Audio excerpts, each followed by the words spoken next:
In this video, we are going to see how we can change the margins or adjust the margins in your PDF document for print for free. So you don't need any external applications to be downloaded like Acrobat Reader or something else.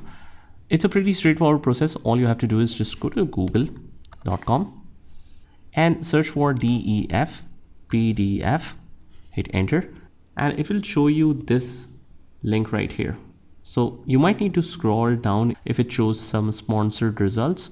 So here it is, Deft PDF, hit enter or select that.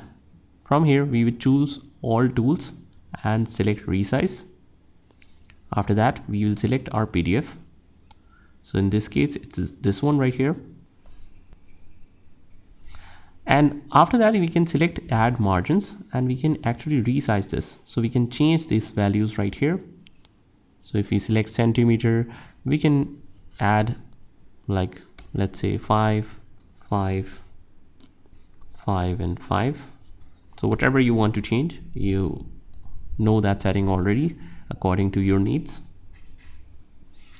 So actually let's set it to 2 inches on each side so that you can easily compare the results.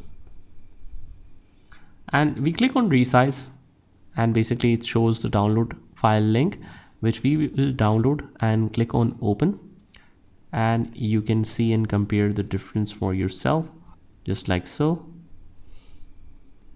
And that is how you can resize and basically edit your PDF directly using a website called Deft PDF. This is not a sponsored video, but I've guided this just in case you need to edit your PDF documents. I hope this helps. And if it did, hit the like button and subscribe to our channel, and I will see you in the next one.